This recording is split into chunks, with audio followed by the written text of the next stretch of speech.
Welcome back to Uncaged Chaos. If you're new here, I'm Andi, certified life coach. And here we do messy, vulnerable, true healing. We dismantle what the world tells us we need to be and start uncaging our most authentic selves. We've been taught that being selfish is wrong, that good people give, they bend, they sacrifice. And if you've ever been the one who's always been there for everyone else, the reliable one, the easy one, you probably wear that like a badge of honor.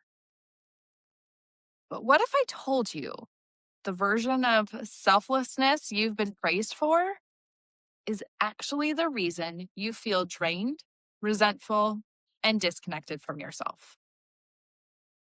And what if the thing you've been avoiding, being called selfish, is actually the most honest, growth-inducing thing you can do?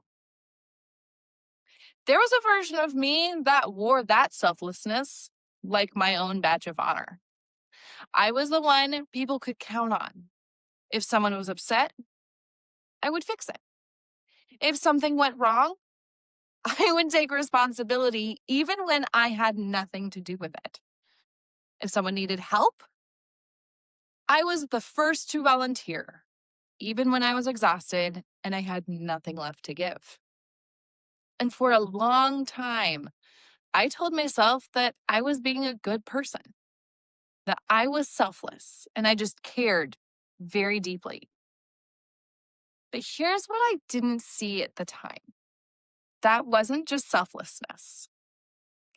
That was people pleasing. And even harder to admit, it was self-absorbed.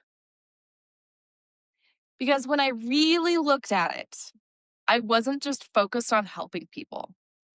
I was focused on how I was being seen, whether I was liked, whether I was still the reliable one, whether anyone would be disappointed in me if I said no. I needed to be the one who held it all together, not just for them, but for how it made me feel about who I was. So every time I said yes, even when I meant no, every time I overextended myself, every time I took on responsibility that wasn't mine, it wasn't just about them. It was about maintaining an identity I had created. And that's the part no one talks about. People pleasing isn't about the other person. It's about controlling how you exist in their mind. And the cost of that?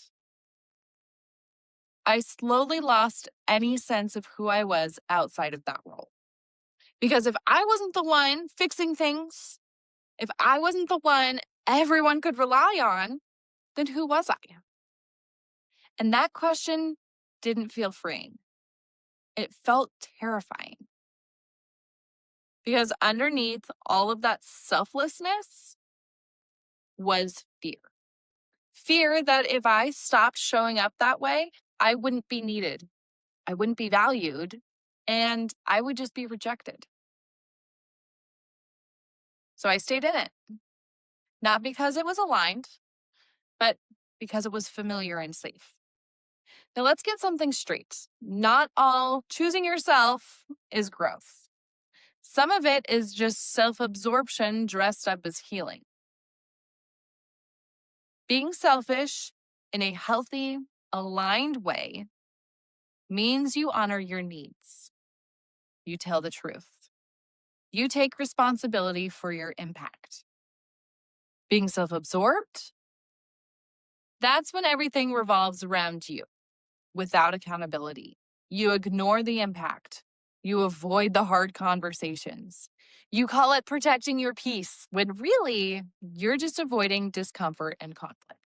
So when I started pulling back, when I stopped automatically saying yes, when I stopped managing everyone else's emotions, and when I started telling the truth about my capacity, yeah, it looked selfish, but it wasn't self-absorption. I wasn't ignoring people. I was just finally being honest. So at this point, you might be seeing yourself in some of this. And the temptation right now is to just sit in that awareness, to think about it, to analyze it, to feel a little called out, and then just move on. But awareness without action, that's just another way to stay stuck.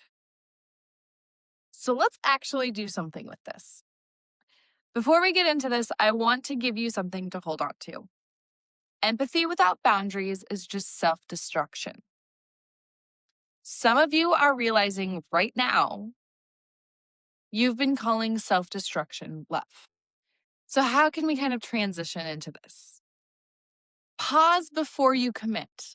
Let me check back and get back to you. Tell the truth about your capacity. Not your ideal self, but the real one right now in this moment.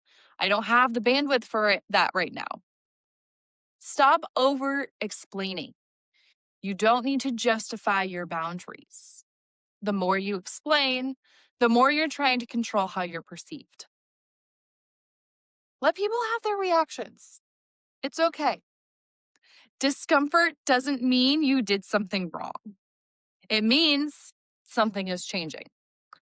Use that resentment as data. Where did you say yes when you meant to say no? Do one honest, selfish thing a day.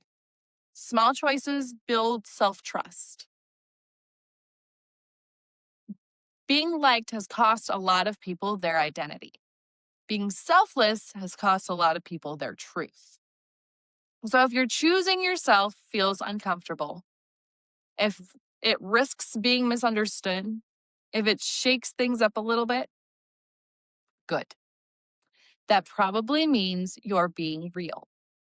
If you are realizing how much you've been overgiving, overperforming, and losing yourself, this is exactly the work I do in one-on-one coaching.